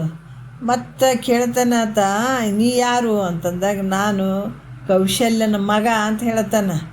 ಆವಾಗ ನಿಮ್ಮ ತಾಯಿ ಯಾರ ಮಗ, ನಿಮ್ಮ ತಾಯಿ ಹೆಸ್ರು ಏನು ಅಂತ ಕೇಳಿದಾಗ ನೀನು ಇಂಥವ್ರ ಮಗ ಅಂತ ಹೇಳಬೇಕು. ಆದ್ರೆ ನಾನು ಹಂಗೆ ಕೇಳಿಲ್ಲ, ನೀನು ಯಾರು ಅಂತ ಕೇಳೀನಿ ಅಂತಂದ. ನೋಡ್ರಿ, ಅದು ಭಾಳ ಯೋಚನೆಗೆ ಈಡ ಮಾಡಿತು. ಅಂಥ ಭಗವಂತನ ಸ್ವರೂಪದಂಥ ಶ್ರೀರಾಮಚಂದ್ರ ಭಾರಿ ಯೋಚನೆ ಆಗಿಬಿಡ್ತು. ಖರೇನೇ ಅಲ್ಲ, ನಾನು ಯಾರು ಅನ್ನುವಂಥದ್ದು ಭಾಳಷ್ಟು ಯೋಚನೆಗೆ ಇಟ್ಕೊಂಡ್ಬಿಡ್ತು. ಅದನ್ನೇ ಹೇಳ್ತಾರೆ ಅವರು. ಯೋಗ ವಾಸಿಷ್ಠದಲ್ಲಿ ಹೇಳ್ಕೊಂಡು ಬರ್ತಾರೆ. ಯಾರು ಶ್ರೀರಾಮಚಂದ್ರಗ ಗುರುಗಳು ಇದನ್ನೇ ಹೇಳ್ತಾರೆ, ಯಾರು ನೀನು ಅನ್ನುವಂಥದ್ದನ್ನೇ ಆ ವಿಚಾರಗಳ ಹೇಳ್ಕೊತ ಬರ್ತಾರದು. ಅದಕ್ಕೆ ಅದು ಹೇಳಿದಾಗ ನಮ್ಗೆ ಆ ಸ್ವರೂಪದ ಬಗ್ಗೆ ಗೊತ್ತಾಗ್ತದೆ. ಮತ್ತು ವಿಸ್ಮೃತಿ ಹೆಂಗಾಗ್ಯದ ನೋಡ್ರಿ, ಆ ಪರಮಾತ್ಮನ ಸ್ವರೂಪನೇ ಯಾವಾಗ ಮಾನವ ಶರೀರಕ್ಕೆ ಬಂದ ಮೇಲೆ ಆತನು ತಾಯಿ ಗರ್ಭದಲ್ಲಿ ಬಂದ, ಆತಗೂ ಮಾಯೆ ಹೊಡ್ತಾ ಬಿತ್ತು, ಇಲ್ಲಿ ಬದಲಾಗಿಬಿಟ್ಟ ಅದಲ್ಲ. ಮತ್ತು ಈಗ ಅದು ತಾನೇ ತಿಳಿತೇನೋ ಅಂತ ಭಗವಂತನ ಸ್ವರೂಪ ಆಗಿರುವಂಥ ಶ್ರೀರಾಮಚಂದ್ರಿಗೆ ತಾನು ಯಾರಂತ ಗೊತ್ತಾಗಲಿಲ್ಲ ಅಂತಂದಾಗ ಮತ್ತು ಅದು ಎಲ್ಲಿ ಗೊತ್ತಾಗ್ತದೆ ನಮ್ಗೆ ಅಂದಾಗ ಸದ್ಗುರುವಿನಲ್ಲೇ ಗೊತ್ತಾಗ್ತದೆ. ಯಾಕಂದ್ರೆ ಅವರು ಗೊತ್ತಿಲ್ಲೇನಂತಲ್ಲ, ಈ ಭಗವಂತನೇ ಆ ರೂಪ ತೊಟ್ಕೊಂಡು ಯಾಕೆ ಬಂದಂದ್ರೆ ಮನುಷ್ಯನಾಗಿ ಹುಟ್ಟಿದಂಥ ಜೀವಿಗಳು ನೋಡಿ ಕಲೀಲಿ, ಆದರ್ಶವಾಗಿ ತಿಳ್ಕೊಳ್ಳಿ. ಯಾಕಂದ್ರೆ ಭಾಳ ದಿನ ಇವತ್ತಿಗೂ ಅಂತಾರೆ, ಇಲ್ಲರಿ ಗುರುವಿನ ಹತ್ರ ಹೋಗಿ ಕೇಳಬೇಕನು. ನಾವು ಸುಮ್ಮನೆ ಕುಂತು ಕೇಳಿದ್ರೆ ಆಗಲ್ಲ, ಎಲ್ಲ ಒಂದು ಕಡೆ ಬುಕ್ ಓದೋದು ಅಥವಾ ಯಾರೋ ಒಬ್ರು ಹೇಳಿದ್ದನ್ನು ಕೇಳ್ಕೊಂಡ್ರೆ ನಮಗೆ ಮುಕ್ತನಾಗಕ್ಕೆ ಬರಂಗಿಲ್ಲೇನು. ವಿಚಾರಗಳು ನಮಗೆ ಗೊತ್ತೇ ಆಗಿದ್ದಾವೆ. ಕೆಲವರು ಇನ್ನೂ ಹೇಳ್ತಾರೆ, ಇಲ್ಲ ಶರೀರ ನಾನಲ್ಲ, ಇಂದ್ರಿಯಗಳು ನಾನಲ್ಲ ಅಂತ ನಮಗೆ ಗೊತ್ತಾಗ್ಬಿಟ್ಟಿದೆ, ನಾವು ಮುಕ್ತರಲ್ಲ ಅಂದ್ರೆ ಅಂತ ಹಿಂಗೆ ಹೇಳ್ತಾರೆ ಕೆಲವರೆಲ್ಲ. ಕೆಲವ್ರೇನು ನಮ್ಗೆ ಅರ್ಥ ಆಗಿದೆ ಈಗ, ಶರೀರ ನಾನಲ್ಲ, ಶರೀರ ನೀನಲ್ಲ ಅಂತ ಗುರುಗಳೇ ಹೇಳ್ತಾರೆ, ಇಂದ್ರಿಯಗಳು ನೀನಲ್ಲ ಅಂತ ಹೇಳ್ತಾರೆ. ಆಯ್ತಪ್ಪ, ಮತ್ತು ಇನ್ನೇನು ಇರ್ತದೆ ಅದ್ರಾಗ ಮುಕ್ತನಾಗಕ್ಕೆ? ಇಷ್ಟೇ ಅಲ್ಲ, ನಮ್ಗೆ ಅರ್ಥ ಆಗಿಬಿಟ್ಟದ ಅಂತ ಹೇಳ್ತಾರೆ. ಆದ್ರೆ ಹಂಗಾಗಕ್ಕೆ ಸಾಧ್ಯ ಇಲ್ಲ. ಪ್ರತಿ ದಿವಸ ಕುಂತು ಕೇಳ್ತಾ ಅಪರೋಕ್ಷ ಜ್ಞಾನ ಆಗಬೇಕಾಗ್ತದೆ. ಅದಕ್ಕೆ ಅಲ್ಲಿ ಕೂಡ ಶ್ರೀರಾಮಚಂದ್ರ ಇವರೆಲ್ಲ ನಮಗೆ ತೋರಿಸಿದ್ರು. ಅಂದ್ರೆ ಗುರುಮುಖಾಂತರನೇ ನಮ್ಮ ಸ್ವರೂಪ ಗೊತ್ತಾಗಕ್ಕೆ ಸಾಧ್ಯ ಅದಂತ ಹೇಳಿದ್ರು ಅವರು. ನಮ್ಮ ಸ್ವರೂಪ ತಿಳಿಬೇಕಾದ್ರೆ ಯಾರಿಂದ ಸಾಧ್ಯ ಆಗ್ತದಪ್ಪ ಅಂದ್ರೆ ಗುರುಮುಖಾಂತರನೇ ತಿಳ್ಕೊಳಕ್ಕೆ ಸಾಧ್ಯ ಅದ. ಇಲ್ಲಂದ್ರೆ ನಾವು ಏನೇನೋ ಆಗಿಬಿಡ್ತೀವಿ. ನಾವು ಇರೋದೇ ಬೇರೆ, ಹೌದಾ, ನಾವು ಅಂದ್ಕೊಂಡದ್ದೇ ಬೇರೆ, ನಮ್ಮ ಜೀವನನೇ ಬೇರೆ. ನಮ್ಮ ಮನೆಯೇ ಬೇರೆ, ಈ ಮನೆಯೇ ಬೇರೆ. ಎಷ್ಟು ನೋಡ್ರಿ, ಇರೋ ಮನೆಯೇ ಬೇರೆ, ಇದು 4 ದಿವಸದ ಮನೆಗೆ ನಂದಂತ ಕುಂತೀವಲ್ಲ ಹುಚ್ಚ ಅಂತಾರೆ. ಮೂರ್ಖ, ನೀನು ಮೂರ್ಖ ಇದೆ, ನೀನು ಇರೋ ಮನೆಯೇ ಬೇರೆ ಐತದು. ಅದಕ್ಕೆ ಇದು 4 ಕಲ್ಲುಗಳು ಕಟ್ಟಿದಂಥ ಮನೆಗೆ ನಂದು ಅನ್ಕೊಂಡು ಕುಂತಿದ್ದೆಲ್ಲ, ನೀನು ಎಷ್ಟು ದಡ್ಡನಿದೆಯಪ್ಪ ಅಂತಾರವ್ರು. ಅದಕ್ಕೆ ಇರುವಂಥ ಮನೆ ನೋಡ್ರಿ, ನಮ್ಮ ಮನೆಗೆ ನಾವು ಆದ್ರೆ ಭಾಳ ಸಮಾಧಾನ ರೀ ಅಂತೀವಿ. ಎಲ್ಲನ ಹೋಗಿರ್ತೀವಿ, ಒಂದು 4 ದಿವಸ ಪ್ರೋಗ್ರಾಮ್ ಇದ್ದಾಗ ಹೋಗಿರ್ತೀವಿ. ಇಲ್ಲರಿ ನಾವು ಬಿಟ್ಟು ಬಂತೀವಲ್ಲ ಭಾಳ ತ್ರಾಸಾಗಿದ್ರಿ, ನಮ್ಮ ಮನೆಗೆ ನಾವು ಆದ್ರೆ ಭಾಳ ಚಂದ್ರ. ಅರೆ ಇದು ಬರೇ ನೀನು 4 ದಿವಸದ ಮನೆಗೆ ನನ್ನ ಮನೆಗೆ ಹೋದ್ರೆ ನನಗೆ ಶಾಂತಿ ಅಂತಿದಂತಂದ ಮೇಲೆ ಇನ್ನು ಕರೆ ಮನೆಗೆ ಹೋದಾಗ ಎಷ್ಟು ಶಾಂತಿ ಆಗಂಕದ ನಿನಗೆ? ಇದನ್ನು ಅರ್ಥ ಮಾಡ್ಕೋಬೇಕಲ್ಲ. ನಿನ್ನ ನಿಜ ಮನೆ ಅದ, ನಿನ್ನ ಕರೆ ಮನೆಗೆ ಹೋಗ್ಬೇಕಾಗ್ಯದ. ಈಗ ಆ ಕರೆ ಮನೆಗೆ ಹೋದಾಗ ಅದ್ಭುತವಾದಂಥ ಆನಂದ ಐತೆ. ಈ ಬರೇ ಮಾಮೂಲಿ ಮನೆಗೆ ಎಂಥ ಪರಿ ಮಾಡ್ತೀವಿ, ಮತ್ತೆ ಅದು ಶಾಶ್ವತ ಅಲ್ಲ, ಮಳೆ ಗಾಳಿಗೆ ಬಿದ್ದು ಹೋಗುವಂಥ ಮನೆ. ನೀ ಕಟ್ಟಿದ ಮನೆಗೆ ಮಕ್ಕಳು ಮುಂದಲವರು ಅವ್ರು ಇದ್ರೆ ನೀನೆಲ್ಲ ಒಂದು ಕಡೆ ಮೂಲಿಗೆ ಬಿಡ್ಬೇಕು. ಈ ಮನೆಯೂ ನಿನಗೆ ಬಿಡಂಗಿಲ್ಲ, ಕಟ್ಟಿದ ಮನೆ. ಮಕ್ಕಳು ಸ್ವಸ್ಥರು ಜಾಸ್ತಿ ಅದ್ರಂತಂದ್ರೆ ನಿನಗೆ ಆ ರೂಮ್ಗಳನ್ನು ಕೊಡಂಗಿಲ್ಲ, ಎಲ್ಲೋ ಒಂದು ಕಡೆ ಮೂಲೆಗೆ ಬಿದ್ಕೋಬೇಕಾಗ್ತದೆ. ನೀ ಕಟ್ಟಿದ ಮನೆ ಹಂಗಿರ್ತದೆ. ಆದರೆ ಇಲ್ಲಿ ಯಾವ ಸ್ವತಂತ್ರತೆ ಇಲ್ಲ ಅಂದರೂ ಕೂಡ ನನ್ನ ಮನೆ ಅಂತ ಮನೆ ಬಿಟ್ಟು ಹೋಗ್ಲಾರ್ದವ್ರು ಭಾಳ ಜನ ಅದಾರ. ಸತ್ತ ಮೇಲೆ ಹೊರಗೆ ಹೋಗೋರು ಭಾಳ ಜನ ಅದಾರ. ಒಬ್ಬ ಗುರು ಬಂದದನಪ್ಪ ಕೇಳಕ್ಕೆ ಹೋಗೋಣ ಅಂತ ಭಾವ ಬರೋಂಗಿಲ್ಲ. ಈ ಮನೆ ಬಿಟ್ಟು ಹೊರಗೆ ಹೋದ್ರೆ ಸಾಯ್ತೀವಂತವ್ ನೋಡ್ರಿ. ಮತ್ತು ಸತ್ತ ಮೇಲೆ ಹೊರಗೆ ಹಾಕ್ಬೇಕು ಅವಕ್ಕೆ, ಅಷ್ಟೇ, ಮತ್ತೇನಿಲ್ಲ. ಭಾಳಷ್ಟು ಜನ ನೋಡ್ತೀವಿ ನಾವು, ಮನೆ ಬಿಟ್ಟು ಹೆಂಗ್ರಿ ಬರೋದು ಅಂತವು ಸಾಯಕ್ಕಾಗಿರ್ತಾವೆ. ಮತ್ತೆ ಭಾಳ ದಿವಸ ಇರಂಗಿಲ್ಲ. ಯಾಕಂದ್ರೆ ಮತ್ತು ಈಗ 60 ವರ್ಷ ಆದಮೇಲೆ ಇನ್ನೇನು ಇರ್ತದೆ ಹೇಳ್ರಿ? ಇವಾಗ 50 ವರ್ಷನೇ ಹಿಡೀರಿ, ಆದಮೇಲೆ ಇನ್ನೇನು ಇರ್ತದೆ ಹೇಳ್ರಿ? ಮುಂದಿನ ಹತ್ರ ಆಗಿರ್ತದಲ್ಲ, ಇನ್ನೇನು ಶಿವಾಯ ನಮ್ಮ ಅನ್ನೋದು ಅದು ಬಿಟ್ಟು ಕೇಸಿ ಮನೆ ಕಾಯ್ತೀವಿ ರೀ. ಮನೆ ಬಿಟ್ಟು ಆದರೆ ಹೆಂಗೆ ರೀ? ಮನ್ಯಾಗ ನಡಿಬೇಕಲ್ರಿ. ಮತ್ತು ನೀ ಸತ್ತು ಹೋದ್ರೆ ಯಾರು ನೋಡ್ತಾರೆ ಅವಾಗ? ಅಜ್ಞಾನಿಗಳು ಲೆಕ್ಕ ನೋಡ್ರಿ ಹೆಂಗೆ ಐತೆ, ಅವ್ರು ಇನ್ನೂ ಇರ್ತೀವಂತಾರ, ಇನ್ನು ಮನೆ ಕಾಯ್ಬೇಕಂತಾರ, ಮನೆ ನೋಡ್ಬೇಕಂತಾರ, ಇನ್ನೂ ಸಂಸಾರ ಮಾಡ್ಬೇಕಂತಾರ, ಇಂಥದ್ದಲ್ಲೇ ಒಕ್ಕೊಂಡಿರ್ತದೆ ಅವಕ್ಕೆಲ್ಲ. ಅದಕ್ಕೆ ದೊಡ್ಡ ಭೂತನೇ ಹಿಡಿದಿರ್ತದೆ ಅದಕ್ಕೆ. ಮತ್ತು ನೀ ಸತ್ತ ಮೇಲೆ ಹೊರಗೆ ಹಾಕ್ತಾರೆ ಇಲ್ಲ, ನಿನಗೆ 2 ನಿಮಿಷ ಮನೆಗೆ ಬಿಡಂಗಿಲ್ಲ, ನಿನಗೆ ಮತ್ತೆ ಹೊರಗೆ ಹಾಕಿಬಿಡ್ತಾರ. ಮತ್ತು ಅವಾಗ ಹೆಂಗೆ ಹೋಗ್ತಿ? ಮತ್ತು ಮನೆಗೆ ಇರ್ತೀನಿ ಅಂತ ಕುಂದಿರ್ಬೇಕು, ನಿನಗೆ ಇಟ್ಕೋತಾರ ಯಾರು? ಇಂಥದಕ್ಕೇನು ಇಷ್ಟು ಬಡ್ದಾಡ್ತಿದ್ದೆ, ನೀನು ಮನೆ ಇರದೇ ಇರುವಂಥದಕ್ಕೆ ಇಷ್ಟು ಬಡ್ದಾಡ್ತಿದ್ದೆ ಅಂದಾಗ ಮತ್ತು ಸ್ವಂತ ಮನೆಗೆ ನೀನು ಬಡ್ದಾಡಂಗಿಲ್ಲ. ಎಷ್ಟು ಅದ್ಭುತ ಅಲ್ಲ. ಎಲ್ಲೋ ಸಾವಿರಾರು ಮೇಲೆ ಹೊರಗಿನ ದೇಶದ ಸತ್ರನೇ ಇಂಡಿಯಾಕ್ಕೆ ಬಂದು ಅವ್ರ ಮನೆ ಎಲ್ಲಿ ಸ್ವಂತ ಊರು ಇರ್ತದೆ ಅಲ್ಲಿ ಮಾಡ್ಬೇಕಂತ ಬರ್ತಾರೆ, ಹೌದಲ್ಲ? ಅದಕ್ಕೆ ನೀ ಮನೆ ಬಿಟ್ಟು ಭಾಳ ಬಂದುಬಿಟ್ಟಿದ್ದೀಗ. ಅಲ್ಲಿ ಯಾಕೆ ಸಾಯ್ತಿದ್ದಿ? ಶರೀರ ಅಲ್ಲಿ ಸತ್ಕೊಂಡು ಹೋಗಕತ್ತಿ ಬಿಟ್ಟದ. ಆದ್ರೆ ನಿನ್ನ ಸ್ವಂತ ಊರು ಐತೆಲ್ಲ ಅದನ್ನು ಕಾಣು ಫಸ್ಟ್. ಅದಕ್ಕೆ ಬಂದಾಗ ನಿನಗೆ ನೆಮ್ಮದಿ ಐತಿ. ನಿನ್ನ ಸ್ವಂತ ಮನೆಗೆ ಬಂದಾಗೆ ನೆಮ್ಮದಿ ನಿನಗೈತೆ. ಈ ದೊಡ್ಡ ವಿಚಾರ, ಮೇಲ್ಮಟ್ಟದ ವಿಚಾರಗಳು ಇವೆಲ್ಲ. ಅದಕ್ಕೆ ನಾನು ಯಾರು, ನನ್ನ ಸ್ವರೂಪ ಏನಂತ ಮೊದಲು ವಿಚಾರ ಮಾಡಪ್ಪ. ಎಲ್ಲ ಈ ನಾನು ಯಾರು ಇದ್ದೀನಿ, ನನ್ನ ಸ್ವರೂಪ ಅಂತ ನನಗೆ ಗೊತ್ತಾಯ್ತು ಅಂದಾಗ ಎಲ್ಲ ಕಿತ್ಕೊಂಡು ಹಾರಿ ಹೋಗ್ತಾವೆ. ಹೆಂಗೆ ಹಾರಿ ಹೋಗ್ತಾವ? ಗಾಳಿ ಭಾಳ ಬೀಸ್ತಿರ್ತದ. ಶೀಟಿನ ಮನೆಗಳು ಇರ್ತಾವೆ ನೋಡ್ರಿ, ಮ್ಯಾಲೆ ಶೀಟ್ ಹಾಕಿರ್ತಾರೆ ಅಷ್ಟೇ, ಕಲ್ಲು ಇಟ್ಟಿರಂಗಿಲ್ಲ, ಬರೀ ಶೀಟ್ ಇರ್ತಾವೆ. ಗಾಳಿ ಬೀಸಿದ್ಗೇ ಒಂದೊಂದು ಹಾರ್ಯಾರಿ ಹೋಗ್ತಿರ್ತಾವೆ ನೋಡ್ರಿ.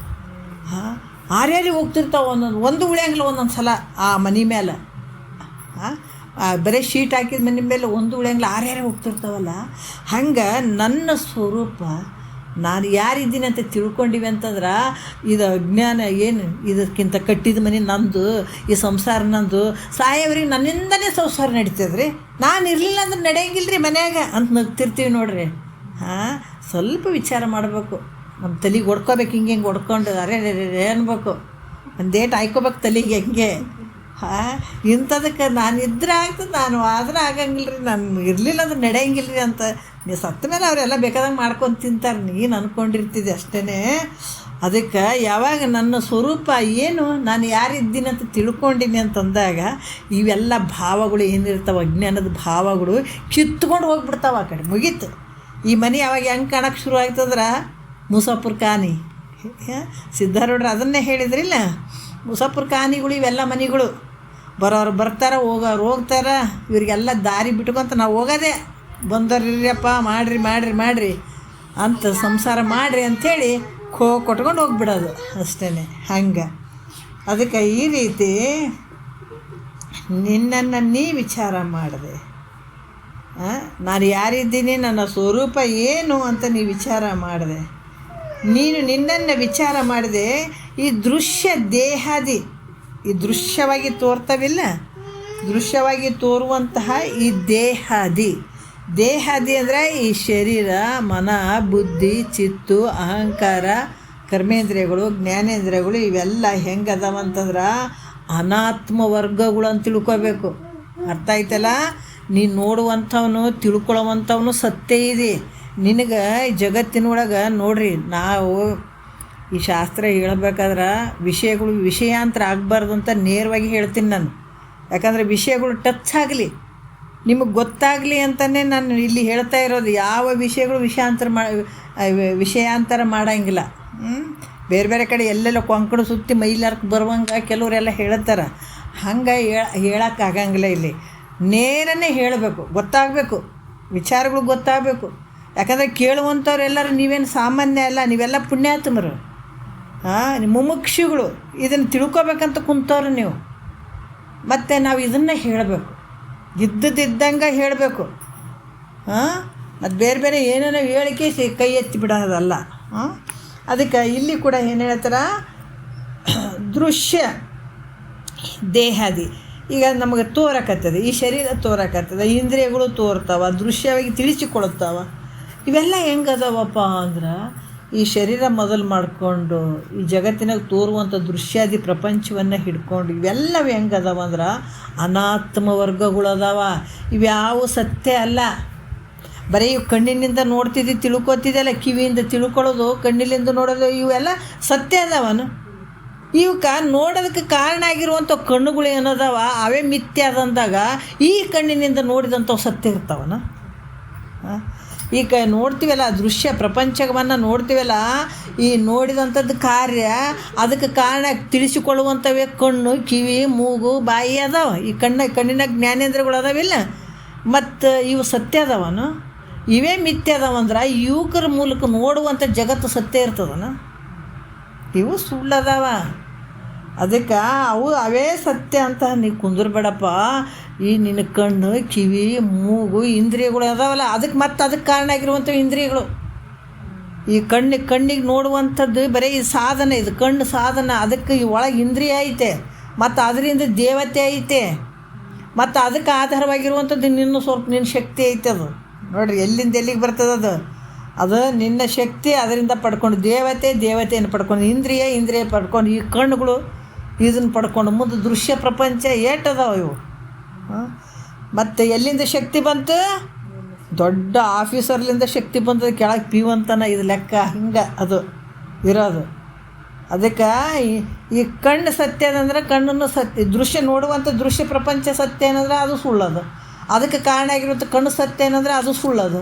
ಕಣ್ಣಿಗೆ ಕಾರಣ ಆಗಿರುವಂಥ ಇಂದ್ರಿಯ ಸತ್ಯ ಏನಂದ್ರೆ ಅದು ಸುಳ್ಳೈತೆ ಒಳಗಡೆ ಇರುವಂಥದ್ದು. ಅದಕ್ಕೆ ಆಧಾರವಾಗಿರುವಂಥದ್ದು ಯಾವುದಪ್ಪ ಅಂದ್ರೆ ದೇವತೆ, ಅದು ಸತ್ಯ ಅಂದ್ರೆ ಅದನ್ನು ಮಿಥ್ಯೆ ಐತೆ. ಅದಕ್ಕೆ ಆಧಾರವಾಗಿರುವಂಥದ್ದು ನಿನ್ನ ಸ್ವರೂಪ ಐತೆ. ಇದು ಹಂಗೆ ತಿಳ್ಕೊಳ್ಬೇಕು. ಅದಕ್ಕೆ ಈ ದೃಶ್ಯವಾಗಿ ಏನು ತೋರ್ತದ ಈ ಪ್ರಪಂಚ, ಇದೆಲ್ಲ ಹೆಂಗೈತಪ್ಪ ಅಂದ್ರೆ ನಿನ್ನ ಶರೀರದಲ್ಲಿರುವಂಥ ಇಂದ್ರಿಯಗಳು ಮೊದಲು ಮಾಡ್ಕೊಂಡು ಇವೆಲ್ಲ ಅನಾತ್ಮದಿಂದ ಕುಡಿಯೋವಂತ ತಿಳ್ಕೊಬೇಕು. ಯಾವ ಸತ್ಯ ಅಲ್ಲ ಇವು. ನಾನು ಅಲ್ಲ ಅಂತ ನಾವು ಯಾವಾಗ ಬಿಟ್ಕೊಂಡಿವಿ ಅಂತಂದರೆ ಮುಗಿದೋಯ್ತು. ಮತ್ತೇನು ಕಡ್ದು ಹಾಕ್ಬೇಕೇನ್ರಿ ಅಂತಲ್ಲ. ಕೈ, ಕಣ್ಣು, ಕಾಲು, ಕಿವಿ, ಮೂಗು ಎಲ್ಲ ಒಡೆದು ಆ ಕಡೆ ಬಿಸಾಕ್ಬೇಕ್ರಿ ಅನ್ನುವಂಥದ್ದೇನಿಲ್ಲ. ಅದಕ್ಕೆ ಸಿದ್ಧಾರೂಢರ ಹತ್ರ ಒಬ್ಬ ತಂಗಿ ಚಿಂತೆ ಮಾಡ್ತಿದ್ದಂತ, ನಿನ್ನ ಒಳಗೆ ಐತಪ್ಪ, ನಿನ್ನ ಒಳಗೆ ಐತೆ, ಇದು ನೀನಲ್ಲ ಅಂತಂದ್ರೆ, ನನ್ನ ಒಳಗೆ ಐತೆ ಅಂದರೆ ಏನು ಎದಿ ಬಗೆದ್ಕೊಂಡು ಒಳಗೆ ನೋಡ್ಬೇಕೇನ್ರಿ ಅಂತಿದ್ದಂತ. ನೋಡ್ರಿ ಹೆಂಗೈತೆ. ನಿನ್ನ ಒಳಗೆ ಐತೆ ಅಂದಾಗ ಮತ್ತು ಎದಿ ಹಿಂಗೆಲ್ಲ ಸೀಳ್ಕೊಂಡು ಒಳಗೆ ಹೊಟ್ಟೆ ನೋಡ್ಕೋಬೇಕನ್ನೋ ಅಲ್ಲೇ ಐತೇನೋ ಅಂತಿದ್ದಂತ. ಅದಕ್ಕೆ ಅವ್ರು ಹೇಳಿದ್ರು, ಅಪ್ಪ ಮತ್ತು ನೀ ಎದಿ ಹೊಟ್ಟೆ ಕೊಯ್ಕೊಂಡು ನೋಡ್ಕೊಂಡಿಗೆ ಹಂಗಲ್ಲ, ಅದು ಬೇರೆ ವಿಚಾರದಾಗ ಹೇಳುವಂಥದ್ದಪ್ಪ, ಹಂಗಲ್ಲ, ಆ ಥರ ಮಾಡುವಂಥದ್ದಲ್ಲ ಅಂತ ಹೇಳಿದ್ರಂತ. ಅದ್ರಂಗೆ ಇಲ್ಲಿ ಇವು ನಾನು ಅಲ್ಲ ಅಂತ ತಿಳ್ಕೊಳ್ಳೋದು ಭಾಳ ಮುಖ್ಯ ಅಷ್ಟೇ ಹೊರತಾಗಿ ಮತ್ತು ಅದನ್ನು ಕಡ್ದು ಆ ಕಡೆ ಬಿಸಾಕ್ಬೇಕನ್ನುವಂಥದ್ದಲ್ಲ.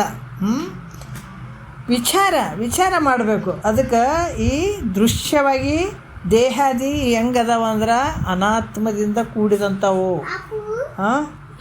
ಇಂಥ ಅನಾತ್ಮ ವರ್ಗಗಳು ಅನಾತ್ಮ ವರ್ಗಗಳು ನಾನಂತ ತಿಳ್ಕೊಂಡದಕ್ಕಾಗಿ ನೀನೇನಾಗಿದ್ದೀ? ಈಗ ಸಂಸಾರಿಯಾಗಿದ್ದಿ. ಯಾಕೆ ಸಂಸಾರ ಬಂತು ನಿನಗೆ ಅಂತಂದ್ರೆ ಅನಾತ್ಮವಾದಂಥ ವಸ್ತುಗಳು ನಾನೇ ಅಂತ ತಿಳ್ಕೊಂಡಿದ್ದೀನಿ ನೀನು. ಅದಕ್ಕೆ ನೀನು ಸಂಸಾರಿ ಆಗಿದೆ. ಮತ್ತು ಸನ್ಯಾಸಿ ಆಗ್ಯಾರಲ್ರಿ, ಮತ್ತು ಅವರು ಬೇಕಾದಂಗೆ ಆರಲ್ಲ ಅಂತ ಅನ್ಬೋದು. ಆ ಸನ್ಯಾಸಿ ಆದ್ರಿ ಏನ್ರಿ, ಆತನ ಸಂಸಾರಿನೇ ಅದಾನ. ಆತ ಹೆಂಗೆ ಸನ್ಯಾಸಿ ಅಂತ ಹೇಳ್ತಿದ್ದೀನಿ ನೀನು? ಯಾಕಂದ್ರೆ ಸನ್ಯಾಸಿ ಆದರೂ ಕೂಡ ತನ್ನನ್ನು ತಾನು ತಿಳ್ಕೊಳ್ಳೋದೇ ಇದ್ರೆ ಆತಗೆ ಸನ್ಯಾಸಿ ಅನ್ನಂಗಿಲ್ಲ. ಬರೀ ಶರೀರದ ಮೇಲೆ ಸನ್ಯಾಸಿಯಾಗೇನೋ ಕಾಯಿ ಪಟ್ಟಿ ಹಾಕ್ಕೊಂಡು, ಆದ್ರೆ ಒಳಗೆ ತನ್ನನ್ನು ತಾನು ತಿಳ್ಕೊಂಡಿಲ್ಲ, ಆತನು ಸಂಸಾರಸ್ಥನೇ. ಯಾರು ತಮ್ಮನ್ನು ತಾವು ತಿಳ್ಕೊಂಡಿರಂಗಿಲ್ಲ ಅವರೆಲ್ಲರೂ ಸಂಸಾರಸ್ಥರೇ ಅಲ್ಲ. ಯಾವಾಗ ಸನ್ಯಾಸಿ ಅನ್ಬೇಕಂದ್ರೆ ತನ್ನನ್ನು ತಾನು ತಿಳ್ಕೊಂಡಿರ್ಬೇಕು, ಅಹಂಕಾರ ಮಮಕಾರ ಅಳದಿರಬೇಕು, ಜನನ ಮರಣ ರಹಿತನಾಗಿರ್ಬೇಕತ್ತ. ಯಾವಾಗ ತನ್ನನ್ನು ತಾನು ತಿಳ್ಕೊಳತಾನ ಅವಾಗ ಜನನ ಮರಣ ಬಿಟ್ಕೊಂಡು ಹೋಗ್ತಾವೆ, ರಹಿತನಾಗಿ ಬಿಡ್ತಾನೆ. ಅದು ಯಾವಾಗ ಬರ್ತಂದ್ರೆ ಸತ್ತ ಮೇಲೆ ಬಿಟ್ಕೊಂಡು ಹೋಗೋದೇನ್ರಿ ಅಂತ ಅಲ್ಲ. ಅದು ಜನನ ಮರಣ ರಹಿತನನ್ನಾಗಿ ಇರಬೇಕಾದ್ರೆ ಸತ್ತ ಮೇಲೆ ಹೋಗುವಂಥವಲ್ಲ. ನಾವು ಇದ್ದಾಗೆ ಜನನ ಮರಣ ರಹಿತನಾಗಿರ್ಬೇಕಾಗ್ತದೆ. ರಹಿತರಾಗಿರ್ತೀವಿ. ಹೆಂಗ್ರೀಪ ಅಂತಂದ್ರೆ ಉರ್ದು ಬೀಜ. ಈಗ ಗುರುವಿನ ಹತ್ರ ಕೇಳೋದಕ್ಕಿಂತ ಮುಂಚೆ ಎಲ್ಲ ಹಸಿ ಬೀಜಗಳು ನಮ್ಮವು. ಯಾವುದು? ಕಾಮ, ಕ್ರೋಧ, ಮದ, ಮೋಹ, ಮಾತ್ಸರ್ಯ, ಅಷ್ಟ ಮದಗಳಾಗಿರ್ಬೋದು, ಶರೀರ ಅಹಂಕಾರ ಮಮಕಾರ ಆಗಿರ್ಬೋದು. ಇವೆಲ್ಲ ಹೆಂಗಿರ್ತಾವಂದ್ರೆ ಉರಿಲಾರ್ದ ಬೀಜಗಳು ಇದ್ದಂಗೆ ಇರ್ತಾವೆ. ಉರಿಲಾರ್ದ ಬೀಜಗಳನ್ನು ಒಯ್ದು ಭೂಮಿಯಾಗ ಹಾಕಿದ್ರೆ ಅವು ಬೆಳೆ ಬರ್ತಾವ? ಇಲ್ಲ, ಬೆಳೆ ಬರ್ತಾವ. ಅದ್ರಂಗೆ ಇವು ನಮ್ಮಲ್ಲಿರುವಂಥ ಅಹಂಕಾರ ಮಮಕಾರ, ಈ ಅರಿಷಡ್ ವರ್ಗಗಳು, ಅಷ್ಟ ಮದಗಳು, ಇವೆಲ್ಲ ಏನು ಮಾಡ್ತಾವಂದ್ರೆ ಹಸಿ ಬೀಜ ಇದ್ದಂಗೆ. ಯಾವಾಗ ಗುರುವಿನ ಮುಖಾಂತರ ಕೇಳೋದಕ್ಕಿಂತ ಮುಂಚೆ ಭಾವ ಹಂಗಿರ್ತಾವ ಅಲ್ಲ. ಈಗ ಭಾಳ ಚೆನ್ನ ನನಗೆ ಹಂಗೆ ಅಂದ್ರೆ ಕೆಲವ್ರೆಲ್ಲ ಇಲ್ರಿ ಕೇಳೋದು ಯಾಕೆ, ಇವು ಯಾವ ಶರೀರ ನಾನು ಅಲ್ರಿ ಅಂದ್ರೆ ಆಯ್ತಲ್ರಿ ಜ್ಞಾನ ನಮಗೆ ಅಂದರು. ಹಂಗಂದ್ರೆ ಎಲ್ಲರ ಮಹಾತ್ಮರಾಗಿ ಬಿಡ್ತಿದ್ರು ಜಗತ್ತಿನ ಒಳಗೆ. ಅದಕ್ಕೆ ಇಲ್ಲಿ ಕೂಡ ಹೇಳ್ತಾರ, ಏನು ಹೇಳ್ತಾರೆ ಅಂತಂದ್ರೆ ಇವೆಲ್ಲ ಗುರುವಿನ ಹತ್ರ ಕೇಳೋದಕ್ಕಿಂತ ಮುಂಚೆ ಇರುವಂಥ ಭಾವ ಹಸಿ ಬೀಜಗಳಿದ್ದಂಗೆ ಇರ್ತಾವೆ ನಮ್ಮಲ್ಲಿ. ಯಾವಾಗ ಈ ಒಂದು ಗುಡಿಸಲೇ ಇರ್ತದ, ಅಡ್ಕಲ್ ಗಡಿಗೆ ಅಂತ ಇರ್ತಾವ, ಅದಕ್ಕೆ ಬೆಂಕಿ ಎತ್ತಿ ಬಿಡ್ತದೆ. ಅವರು ಬೀಜಕ್ಕಂತ ಇಟ್ಟಿರ್ತಾರೆ ಗಡಿಗೆ ಒಳಗೆ, ಬಿತ್ತಕ್ಕಂತ ಬೀಜ ಇಟ್ಟಿರ್ತಾರೆ ಪಾಪ. ಆ ಗಡಿಗೆ ಒಳಗೆ ಅಡ್ಕಲ್ ಸಂಧಿ ಅಂತ ಮನೆಗೆ ಇಟ್ಟಿರ್ತಾರೆ, ಒಂದ್ರ ಮೇಲೆ ಒಂದು ಗಡಿಗೆ ಇಟ್ಟಿರ್ತಾರೆ. ಆವಾಗ ಬೆಂಕಿ ಎತ್ತಿ ಬಿಡ್ತು, ಅವು ಬೀಜಗಳು ಏನಾದವು ಆ ಗಡಿಗೆ ಒಳಗೆ ಉರ್ದಂಗೆ ಆದವು ಅಂದ್ರೆ ಮತ್ತೆ ಬಿತ್ತಕ್ಕೆ ಬಂದಿವೇನು ಇಲ್ಲ. ಮತ್ತು ಎದಕ್ಕೆ ಬಂದವು? ತಿನ್ನಕ್ಕೆ ಬಂದವು ಅಷ್ಟೇ ಹೊರತಾಗಿ ಮತ್ತೆ ಬಿತ್ತಕ್ಕೆ ಬರಲಿಲ್ಲ. ಅಲ್ಲಿ ಆ ಬೆಂಕಿ ಅನ್ನುವಂಥದ್ದು ಏನಪ್ಪ ಅಂದ್ರೆ ಇಲ್ಲಿ ಗುರುವಿನ ವಾಕ್ಯಗಳನ್ನುವಂಥ ಶಾಖ ಇಲ್ಲಿ ಕೊಟ್ಟಾಗ ನಮ್ಮಲ್ಲಿರುವಂಥ ಅರಿಷಡ್ ವರ್ಗಗಳು, ಅಷ್ಟಮದಗಳು, ಅಹಂಕಾರ ಮಮಕಾರಗಳು, ಶರೀರ ನಾನು ಅನ್ನುವಂಥ ಭಾವ ಏನಾಗ್ತದ ಹುರಿದು ಬೀಜದಂಗೆ ಆಗಿಬಿಡ್ತಾವ. ಗುರುನಾಥನ ವಾಕ್ಯಗಳನ್ನುವಂಥ ಶಾಖ ಆ ಬಿಸಿ ಇಲ್ಲಿ ತಟ್ಟಿತು ಅಂತಂದಾಗ ಇವೆಲ್ಲ ಉರ್ಕೊಂಡು ಹೋಗಿಬಿಡ್ತಾವ. ಅವು ಮತ್ತು ನಮ್ಗೆ ಏನಾಗ್ತದಲ್ಲಿ ಯಾವ ಅಹಂಕಾರ ಮಮಕಾರ ಯಾವೂ ಉಳಿಯಂಗಿಲ್ಲ. ಅವಾಗ ಏನಾಗ್ತದ, ತತ್ವಮಸಿ ವಾಕ್ಯವನ್ನು ಹೇಳ್ತಾನೆ, ನೀನೇ ಪರಮಾತ್ಮ ಅಂತಂತ ಹೇಳಿದಾಗ ಅವಾಗ ನಮ್ಗೆ ಸಂಪೂರ್ಣ ಅಳವಟ್ಟಿತು ಅಂದಾಗ ನೀ ಗೆದ್ದು ಬಿಟ್ಟು ಮುಗಿದು ಹೋಯ್ತದ.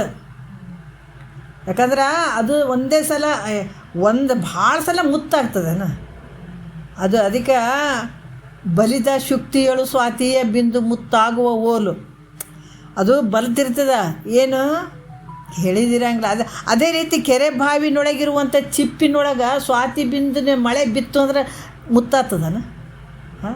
ಕೆರೆ ಬಾವಿ ಒಳಗಿರುವಂಥ ಕಪ್ಪೆ ಚಿಪ್ಪು ಇರ್ತದಲ್ಲ, ಅದರ ಸ್ವಾತಿ ಮಳೆ ಬಂದು ಅದೊಂದು ಹನಿ ಬಿದ್ದರೆ ಮುತ್ತಾಗ್ತದನ? ಸಾಧ್ಯ ಇಲ್ಲ. ಬಲಿದ ಶುಕ್ತಿಯಳು ಸ್ವಾತಿಯ ಬಿಂದು ಮುತ್ತಾಗುವ ಓಲು, ಕೆರೆ ಜಲದ ಚಿಪ್ಪಿನೊಳಾಗುತ್ತಿಹುದೇ ಅಂತ ಹೇಳ್ತಾರೆ. ಅಂದ್ರೆ ಅದು ಸಮುದ್ರದಲ್ಲಿರುವಂಥದ್ದು ಆ ಕಪ್ಪೆ ಚಿಪ್ಪು ಬಲ್ತಿರ್ತದೆ.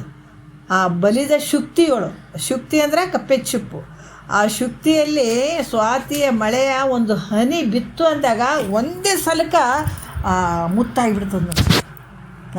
ಅದ್ರಂಗೆ ಇಲ್ಲಿ ಕೂಡ ಯಾವಾಗ ಶಿಷ್ಯ ಮುಮುಕ್ಷತ್ವ ಭಾವ ಇಟ್ಟುಕೊಂಡು ಆ ಶ್ರದ್ಧೆಯಿಂದ ಎಲ್ಲ ಸಾಧನ ಚತುಷ್ಟ ಸಂಪನ್ನನಾಗಿ ಕೇಳ್ತಾ ಹೋದನು ಅಂತಂದಾಗ ಆವಾಗ ಗುರುವಾಕ್ಯ ಅಲ್ಲಿ ಬಿತ್ತು. ಅದು ಎಕ್ದಮತ್ಗ ಆ ಗುರುವಾಕ್ಯ ಕೇಳ್ತಾ ಒಂದು ಸಲ ಅದು ಜ್ಞಾನ ಆಗಿಬಿಡ್ತು ಅಂದ್ರೆ ಮುಗಿದು ಹೋಯ್ತು, ಗೆದ್ದು ಬಿಟ್ಟ ಮುತ್ತಾಗುವಂಗೆ. ಅದು ಯಾವಾಗ ಒಂದು ಸಲ ಆಯಿತು ಅಂತಂದಾಗ ಮತ್ತು ತಿರ್ಗಾ ಮುತ್ತು ನೀರಾಗ ಹಾಕಿದ್ರು ಕೂಡ ಅದು ಮತ್ತೆ ನೀರಾಗ್ತದೇನೋ, ಮುತ್ತು ಆಗಂಗಿಲ್ಲಲ್ಲ. ಅದೇ ರೀತಿ ಕೂಡ ನಿನಗೆ ಒಂದು ಸಲ ಜ್ಞಾನ ಆಯಿತು ಅಂತಂದಾಗ ನೀ ಸಂಸಾರದಾಗಿದ್ದರೂ ಕೂಡ ನೀ ಜ್ಞಾನಿನೇ ಇರ್ತಿದೆ, ಅರ್ಥ ಮಾಡ್ಕೋಬೇಕು. ಅಜ್ಞಾನಿ ಆಗಂಗಿಲ್ಲ. ಜಗತ್ತಿನೊಳಗೆ ಸೂರ್ಯ ಬರ್ತಾನೆ, ಪದೇ ಮುಳುಗ್ತಾನೆ ಹೋಗ್ತಾನೆ ನೋಡ್ರಿ. ಬೆಳಗ್ಗೆ ಬರ್ತಾನೆ, ಸಂಜೆ ತಾನೆ ಇರ್ತಾನೆ, ಮುಳುಗ್ತಾನೆ, ಕತ್ತಲು ಆವರಿಸ್ಕೊಳ್ತದೆ, ಮತ್ತೆ ಬರ್ತದೆ. ಆದರೆ ಈ ಜ್ಞಾನ ಅನ್ನುವಂಥ ಸೂರ್ಯ ಒಂದು ಸಲ ಹುಟ್ಟಿದಿನಂದ್ರೆ ಯಾವತ್ತೂ ಕತ್ತಲಾಗುವಂಥದ್ದಿಲ್ಲ ಇಲ್ಲಿ. ಯಾವತ್ತೂ ಕತ್ತಲಾಗುವಂಥದ್ದಿಲ್ಲ. ಅದ್ರಂಗ ಇಂಥ ಅನಾತ್ಮ ವರ್ಗಗಳೇ ನಾನಂತ ತಿಳ್ಕೊಂಡದಕ್ಕಾಗಿ ನೀ ಹೆಂಗಾಗಿದೆಪ್ಪ ಅಂದ್ರೆ ಸಂಸಾರಿಯಾಗಿದೆ ನೀನು. ಮತ್ತು ಏನಾಗಿದೆ, ಬ್ರಹ್ಮಜ್ಞಾನ ಆಗ್ಯದ ನಿನಗೆ. ಹೇಳಿಲ್ಲ ನಾ ಹುಟ್ಟುತ್ತೀನಿ ಸಾಯ್ತೀನಿ ಅನ್ನುವಂಥದ್ದು ನಿನಗೇನಾಗ್ಯದ, ಬ್ರಹ್ಮಜ್ಞಾನ ಆಗ್ಯದ. ನಿಜವಾದಂಥ ಜ್ಞಾನ ಇದಲ್ಲ. ನಿಜವಾದಂಥ ಜ್ಞಾನ ಅಲ್ಲಪ್ಪ.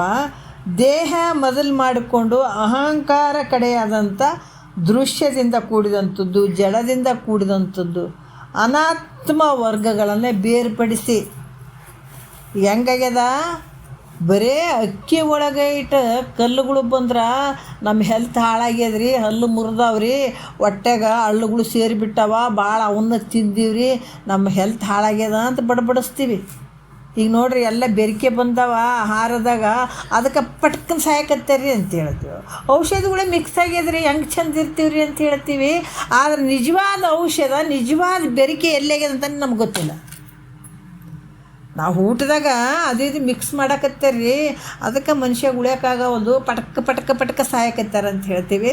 ನಮಗೂ ಹಂಗಾಗ್ಯದ. ಈಗ ಪಟಕ 84 ಲಕ್ಷ ಜೀವರಾಶಿಯಿಂದ ಪಟಕ ಅಂತ ಸತ್ಕೊಂತ ಬಂದೀವಿ. ಯಾಕಂದ್ರೆ ನಮ್ಮೊಳಗೆ ಬೆರಿಕೆ ಆಗಿದೆ. ಏನು ಬೆರಿಕೆ ಆಗಿದೆ ಅಂದ್ರೆ ಆತ್ಮ ಅನಾತ್ಮ ಎರಡೂ ಬೆರಿಕೆ ಆಗಿಬಿಟ್ಟು ಒಂದ್ರಾಗ ಒಂದು ತಿಳ್ಕೊಂಬಿಟ್ಟೀವಿ. ಅದಕ್ಕೆ ಇಲ್ಲಿ ಏನು ಹೇಳ್ತಾರ, ಜಡವಾಗಿರುವಂಥದ್ದು, ದೃಶ್ಯವಾಗಿರುವಂಥದ್ದು ಅನಾತ್ಮಗಳನ್ನು ಏನಾಗ್ಯದ ಇಲ್ಲಿ ಇದನ್ನು ಬೇರ್ಪಡಿಸ್ಬೇಕಾಗ್ಯದ. ಇದರಲ್ಲಿ ಆತ್ಮನಲ್ಲಿ ಇವೆಲ್ಲ ಬೆರ್ತಂಗೆ ಆಗಿದ್ದಾವ. ಜಡತ್ವ ಶರೀರನೇ ನಾನು ಅಂದ್ಕೊಡೋದು, ಒಂದ್ರಾಗ ಒಂದು ತಾಧ್ಯಾತ್ಮ ಹೊಂದಿ ಇದೇ ನಾನು, ಇರದೇ ಇರುವಂಥದ್ದು ನಾನು ಅಂತ ತಿಳ್ಕೊಂಡು ಅದಕ್ಕಾಗಿ ಇಲ್ಲಿ ಏನಾಗ್ಯದ, ನಮಗೆ ಜನ್ಮಾಂತರದಲ್ಲಿ ದುಃಖ ಅನುಭವಿಸ್ಬೇಕಾಗ್ಯದ. ಅದಕ್ಕೆ ನಾವು ಯಾರೂ ಆನಂದವಾಗಿ ಇಲ್ಲ. ಯಾಕಿಲ್ಲ ಅಂತಂದ್ರೆ ಆತ್ಮನಲ್ಲಿ ಅನಾತ್ಮ ಭಾವ ಮಾಡಿದ್ದೀವಿ, ಅನಾತ್ಮ ಭಾವದಲ್ಲಿ ಆತ್ಮ ಭಾವ ಮಾಡಿದ್ದೀವಿ. ಅದಕ್ಕೀಗ ಬೇರ್ಪಡಿಸ್ಬೇಕು. ಜಡ ಇರುವಂಥದ್ದು ಯಾವುದು, ಹೌದಲ್ಲ? ಜಡ ಇರುವಂಥದ್ದು ಯಾವುದು ಮತ್ತು ಅನಾತ್ಮ ದೃಶ್ಯವಾಗಿರುವಂಥದ್ದು ಯಾವುದು? ಇವು ಯಾವ ನಾನಲ್ಲ. ದೃಶ್ಯವಾಗಿರುವಂಥದ್ದು ನಾನಲ್ಲ, ಜಡದಿಂದ ಕೂಡಿದಂಥದ್ದು ನಾನಲ್ಲ. ಇವು ಅನಾತ್ಮವಾಗಿದಾವಂತ ಬೇರ್ಪಡಿಸಿ ಇವುಗಳಿಗೆ ಸಾಕ್ಷಿ ಸ್ವರೂಪನಾಗಿರುವಂಥದ್ದು ಯಾರು? ಇವು ಎಲ್ಲವಕ್ಕೂ ವಿಲಕ್ಷಣವಾದಂಥ ಸಾಕ್ಷಿ ಅಸಂಗ. ನೋಡ್ರಿ, ಯಾವ ಸಂಘ ಇರದೇ ಇರುವಂಥದ್ದು ಅಸಂಗ, ಅಕರ್ತ, ನಿರ್ವಿಕಾರ, ಕೂಟಸ್ಥ, ಪ್ರತ್ಯೇಗಾತ್ಮನೇ ನಾನು ಅಂತ ತಿಳ್ಕೊಳ್ಬೇಕಾಗ್ಯದ. ಈಗ ಅನಾತ್ಮ ದೃಶ್ಯದ ವಸ್ತುಗಳನ್ನು ಬಿಡಬೇಕಾಗ್ಯದ. ಅದನ್ನು ಬೇರ್ಪಡಿಸಿ ನಾನು ಹೆಂಗದೀನಿ, ಅಸಂಗ ಅದೀನಿ, ನಿರ್ವಿಕಾರದಿಂದ ಕೂಡಿದ್ದೀನಿ, ಮತ್ತು ನಾ ಕೂಟಸ್ಥ ಇದ್ದೀನಿ, ನಾ ಪ್ರತ್ಯೇಗಾತ್ಮ ಸ್ವರೂಪ ಇದ್ದೀನಿ, ಇವೆಲ್ಲವಕ್ಕೂ ಸಾಕ್ಷಿ ರೂಪವಾಗಿದ್ದೀನಿ ಅಂತ ಪ್ರತ್ಯೇಗಾತ್ಮನೇ ನಾನು ಅಂತ ನಿನ್ನನ್ನು ವಿಚಾರ ಮಾಡಿ ಗೊತ್ತಾಗ್ತದೆ ನಿನಗೆ. ಆವಾಗ ಇದನ್ನು ನೀ ಯಾವಾಗ ತಿಳ್ಕೊತ ಹೋಗ್ತಿದ್ದಿ ಆವಾಗ ನಿನಗೆ ಹೌದೌದು ಅನ್ನಿಸ್ತದಿಲ್ಲ. ದೃಶ್ಯವಾಗಿ ಕಾಣುವಂಥವು ನಾನಲ್ಲ, ಇವೆಲ್ಲ ಅನಾತ್ಮದಿಂದ ಕೂಡ್ಯಾವಂತ ನೀನು ಯಾವಾಗ ನಿನಗೆ ಈ ವಿಚಾರ ಮಾಡೋಕ್ಕೆ ಶುರು ಮಾಡ್ತಿದ್ದಿ, ವಿಚಾರ ಮಾಡಿ ನೋಡ್ತಿದ್ದಿ, ಆವಾಗ ನೀನು ಹೆಂಗದ ಅಂತಂದ್ರೆ ಹುಟ್ಟು ಸಾವುಗಳಿಗೆ ಏನೋ ನಾವು ಹುಟ್ಟಿದ್ದೀನಿ ಇವೆಲ್ಲ ವಿಚಾರ ಮಾಡ್ತಾ ಬಂದಾಗ ಹುಟ್ಟು ಸಾವುಗಳಿಗೆ ನಾವು ಒಳಗಾಗಿದ್ದೀನಿ ಅನ್ನುವಂಥದ್ದು ಸುಳ್ಳಾಗ್ತದೆ. ಅವಾಗ ಸುಳ್ಳಾಗ್ತದೆ. ಜನನಕ್ಕೆ ಮರಣಕ್ಕೆ ನಾವು ಗುರಿ ಆಗಿದ್ದೀನಿ ಅನ್ನುವಂಥದ್ದು ಆವಾಗ ಸುಳ್ಳಾಗ್ತದ. ಯಾವ ರೀತಿ ಶ್ರೀಕೃಷ್ಣ ಭಗವಂತನಿಂದ ಕರ್ಣನು ತಾನು ಕುಂತಿ ಪುತ್ರ ಅಂತ ತಿಳಿದ ಮೇಲೆ ರಾಧಾ ಪುತ್ರ ಹೆಂಗೆ ಮಿಥ್ಯೆ ಆಯಿತೋ ಅದರಂಗ ನೋಡ್ರಿ, ಶ್ರೀ ಸದ್ಗುರುವಿನ ವಾಕ್ಯಗಳು, ಸತ್ಶಾಸ್ತ್ರಗಳು, ಸ್ವಾನುಭಾವ ಇವೆಲ್ಲ ಆಗಬೇಕು. ಬರೀ ನಾವು ಅಟ್ಟೆ ತಿಳ್ಕೊತೀವಿ ಅಂತಲ್ಲ, ಸದ್ಗುರುವಿನ ಕೃಪಾ ಆಶೀರ್ವಾದ, ಸದ್ಗುರುವಿನ ವಾಕ್ಯ, ಸತ್ಶಾಸ್ತ್ರ ಬೇಕು, ಮತ್ತೇನು ಬೇಕು, ಸ್ವಾನುಭವನೂ ಬೇಕು. ಮೂರು ಬೇಕಿಲ್ಲಿ. ಆವಾಗ ತನ್ನನ್ನು ತಾನು ತಿಳ್ಕೊಂಡಾಗ ಆವಾಗ ನೀನು ಹೆಂಗಾಗ್ತಿದೆ, ಇವನ್ನೆಲ್ಲ ತಿಳ್ಕೊಂಡು ಸದ್ಗುರು, ಶ್ರೋತ್ರಿಯ ಬ್ರಹ್ಮನಿಷ್ಠ ಸದ್ಗುರು ಇರಬೇಕು, ಸತ್ಶಾಸ್ತ್ರ ಇರಬೇಕು, ಸ್ವಾನುಭಾವ ಇರಬೇಕು. ಆವಾಗ ಈ ರೀತಿ ನೀನು ಹೋದಾಗ ಪರಬ್ರಹ್ಮ ಸ್ವರೂಪವನ್ನು ನೀನು ಯಾವಾಗ ಅರಿತಿದ್ದಿ ಆವಾಗ ನಾನು ಕರ್ತ, ನಾ ಭೋಗ್ತ, ನಾ ಸಾಯ್ತೀನಿ, ನಾ ಹುಟ್ಟುತ್ತೀನಿ, ನನಗೆ ರೋಗ ಐತೆ, ರುಜಿನ ಐತೆ ಅಂತ ಏನು ಹತ್ಕೋತ ಕುಂತಿದೆಯಲ್ಲ ಅದು ಮಿಥ್ಯೆ ಆಗಿಬಿಡ್ತದೆ, ಸುಳ್ಳಾಗಿಬಿಡ್ತದೆ. ಅದು ಹೋಗಿಬಿಡ್ತದೆ. ಹೋಯ್ತು ಅಂತಂದಾಗ ನೀನು ಅವಾಗ ಯಾರು ಅಂತ ಇವೆಲ್ಲ ಸುಳ್ಳಾಯ್ತು ಅಂದಾಗ ಆ ಪರಬ್ರಹ್ಮ ಸ್ವರೂಪನೇ ನೀನು ಇರ್ತಿದ್ದಿ. ಆವಾಗ ನಿನಗೆ ಯಾವ ಹುಟ್ಟುನಿಲ್ಲ, ಸಾವನ್ನಿಲ್ಲ, ಆನಂದವಾಗಿರ್ತೀವಿ. ಅದಕ್ಕೆ ಭವಮಾಲೆಗೊಳಗಾದೆನೆಂಬುದೇ ಪುಸಿನಿನ್ನ ವಿವರಿಸಿ ನೋಡಲೇ ಜೀವ. ನೀನೇ ವಿಚಾರ ಮಾಡಪ್ಪ. ಬರೀ ಮಂದಿದೇ ವಿಚಾರ ಮಾಡ್ತಿದ್ದಲ್ಲ ನೀನು. ನೋಡು ಎಷ್ಟು ಅದ್ಭುತವಾಗಿ ಹೇಳುತ್ತೆ ನೋಡು. ಬರೀ ಎಷ್ಟು ಜನ್ಮಗಳು ಹುಟ್ಟಿ ಬಂದರೂ ಕೂಡ ಬರೀ ಮಂದಿ ವಿಚಾರ ಮಾಡಿದ್ದು ನೀನು. ಹೊರಗಿಂದ ವಿಚಾರ ಮಾಡ್ತಿದ್ದಿ, ಮಂದಿ ವಿಚಾರ ಮಾಡ್ತಿದ್ದಿ, ನಿನ್ನನ್ನು ನೀ ಮರ್ತಿದ್ದೆಪ್ಪ, ದಡ್ಡ ನೀನು ಅಂತ ಈ ಪದದಲ್ಲಿ ಭಾಳ ಅದ್ಭುತವಾಗಿ ನಿಜಗೊಂಡ್ರು ಈ ಗ್ರಂಥದಲ್ಲೇ ಅಡಗಿಬಿಟ್ಟಾರಂತ ಅನ್ನಿಸ್ತದೆ ನನಗೆ.